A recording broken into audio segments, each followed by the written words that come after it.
நடந்து போயிட்டு இருக்கும்போ இன்னும் முடைகிறேன், நான் இன்னும் முடைகிறேன் அப்படின்னு ஒரு 2 லைனை கர்த்தர் தாராருன்னு சொன்னா ஆட்கள் என்ன நினைப்பாங்கன்னு நினைக்கப்படாது, பாடிட்டே போகணும். டக்குன்னு உம்பை நம்பு நான் பாக்கியவான் அப்படிங்கிற 2 லைனை தாராருன்னா பாடிட்டே போகணும். பார்க்கிறவன் பைத்தியம்னு நினைக்கட்டும், பாட்டு ஒன்ன பிழைக்க பண்ணுகிறது.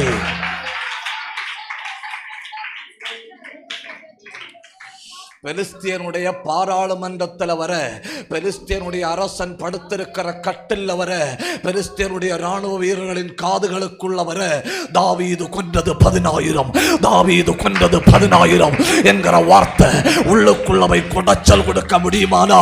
இவ்வளவு பிரச்சனைக்கு நடுவில் நீ பாடு, இவ்வளவு நெருக்கத்துக்கு நடுவில் நீ பாடு, இவ்வளவு துன்பத்துக்கு நடுவில் நீ பாடு. பாடு.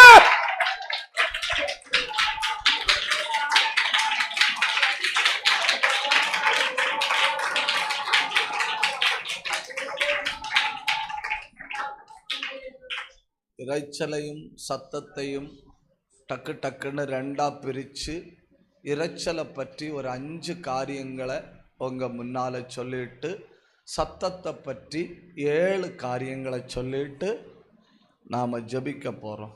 ஆமேனா? ஆமேனே பம்முது. ஆமேனா? ஆமேன். இரைச்சல்கள் அதிகமாக உற்பத்தி ஆகிற இடம் வனாந்தரம். இரைச்சல் அதிகமாக உற்பத்தி ஆகிற இடம் என்ன? வனாந்தரம். இப்போ வாழ்க்கை நல்லா இருக்குன்னா உங்களாலையும் பாட முடியும், என்னாலையும் பாட முடியும். உங்களாலையும் பாட முடியும், என்னாலையும் பாட முடியும்.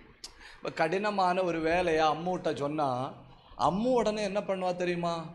இன்னும் முடைகிறேன், நான் இன்னும் முடைகிறேன். வேலை செய்ய விருப்பம் இல்லை.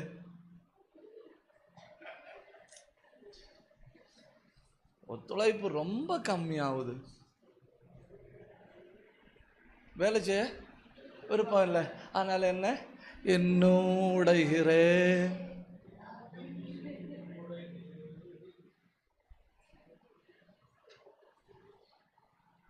இரைச்சல்கள் உற்பத்தி ஆகிற இடம் வனாந்தரம்.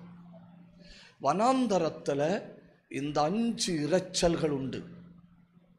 ஏன்னா செழிப்பான இடத்துல எல்லாரும் பாடலாம், எல்லாரும் பாடலாம். வாழ்க்கை நல்லா இருக்கு, வேற பிரச்சனை ஒன்றும் இல்லை, ஸ்மூத்தாக போயிட்டு இருக்கு, எல்லாரும் என்ன செய்யலாம்? பாடலாம்.